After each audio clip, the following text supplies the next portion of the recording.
course, and now we're going to zoom off into Mick Jagger for my interview with him.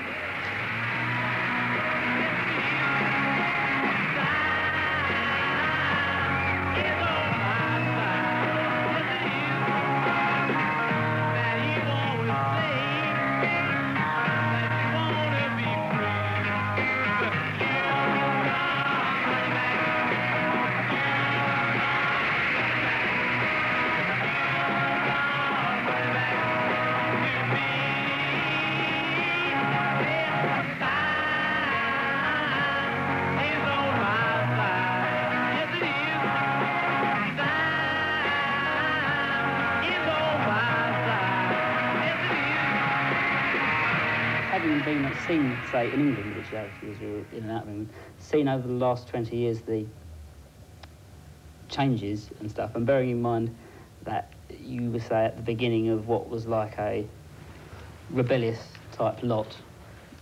Yeah. Yes, that's right, the rebellious look quickly emerges. How do you think things have changed for the better here, or for the worse, do you think? Oh, it couldn't have been worse. I mean, you've no idea what it was like, I don't think, even you. What it was like, even you know, but you know, obviously, a lot, because you've been around. But, I mean, it was impossible for a band to get... There was only 2 record companies for a start. There was EMI and Decca. That was it.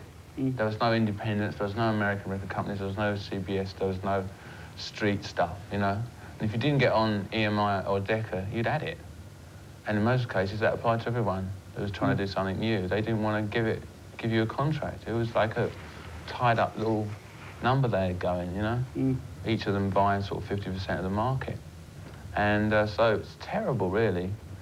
And a lot of bands just got these odd recording contracts for singles, and albums were just a collection of singles and fillers.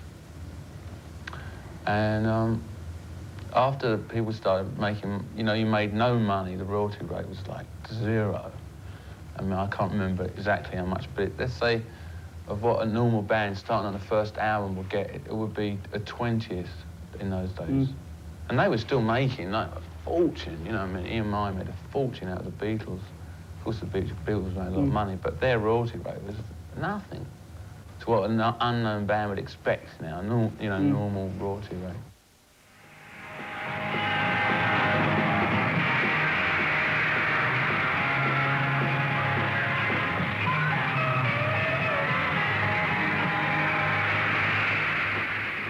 You've been doing this now for how many years is it? 2 years. 2 years.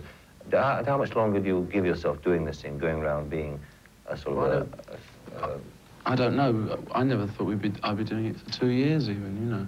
When we started off, I never thought we'd make it very big anyway. And then when we've been making records for 2 years, and everybody still goes around calling us quite a new group, you know, sort of. And I don't know, honestly. I think we've sort of pretty well set up for at least another year.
You ever thinking in terms of the future? I mean, you know, is there a sort of horizon for you? I mean, you know, a kid of your age going into a job, into a bank or something like this, you know, has at least a sort of a horizon he can look to. He's got a sort of, you know, a ladder he can climb. How do you feel about that? Well, there isn't.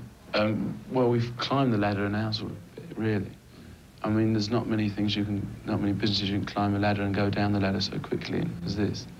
But we've gone up, you know, so I suppose at one time we'll go down. But I don't really want to go down, so when it looks like it's going to go down, I'm just going to back up. And do what, though? I don't know. There's lots of things I like to do, and it all depends on on how much money I've got and exactly what my financial position is. And you know, if I don't have to worry about money, I can do exactly what I like. You know? But if I do have to worry about money, I have to do something to make a bit of money. But supposing you have the ideal situation where you have enough money, you can do just what the hell you like. What would you do? I don't know. I think I'd try and write songs and just produce records and things. I wouldn't have to work very hard at it, fortunately. I wouldn't have to worry too much, but it'd be something for me to do. I would like to try and manage people. I'd also like to do films, but that's something which has really got to be worked hard at. As an actor? Mm. Tell me, at the end of performance, yeah. What happens? Well, that's a very good question. I never sort of wonder. I wonder what happens myself. It is good, isn't it? Yeah, it just sort of goes. I think I'm supposed to sort of wonder what happens. It's just I think that there's two people are supposed to amalgamate in some magic 1960s mushroom kind of way. I haven't seen it for a long time. It was on the box. Yeah, that's right. Yeah. Some people, you know, really like that. But one of the directors of that film and I were getting together to do another film. Yeah? Yeah, next year. Explain in the end. That might be quite nice. No, it'll be a different sort of film. It's a much harder film. Because you did a couple of films and then stopped. Why did you? Basically, I didn't get the right sort of films, you know, and I really got into touring again. Mm. So I was going to sort of drop out of touring at that point. What sort of films would you like to do then? Things that don't portray me as a rock singer. That's one of the things that that gets thrown out the window. I don't know. I'd like to do something that really stretches you a bit. Mm.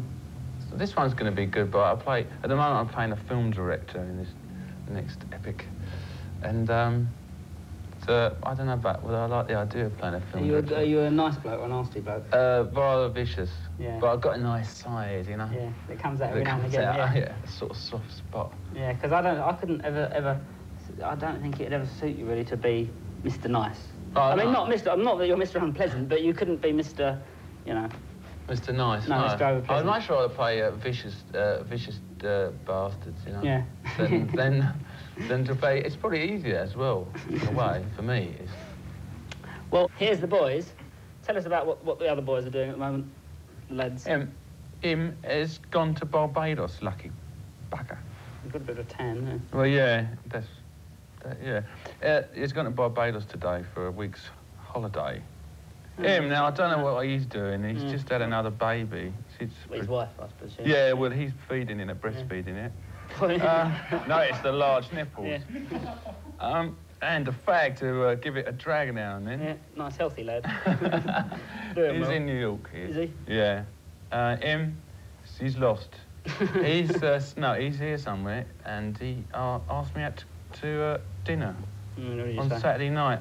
I said not if he was cooking it, but I think we're going to go out to somewhere. Yeah, Saturday night we're going out to see some band or other he wants me to go and see. Mm.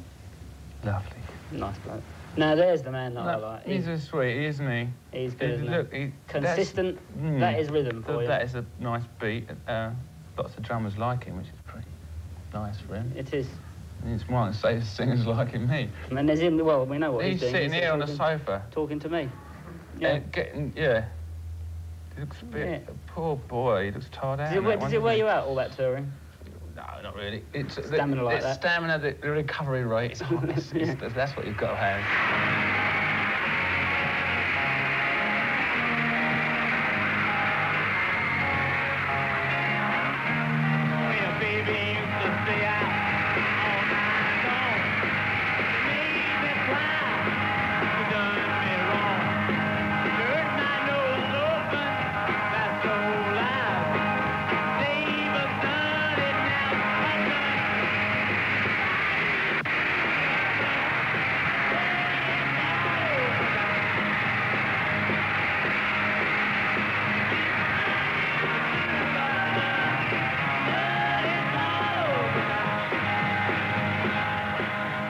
You weren't a band that had a big statement or a message for youth or anything like that. Do you think that would be a correct thing to say?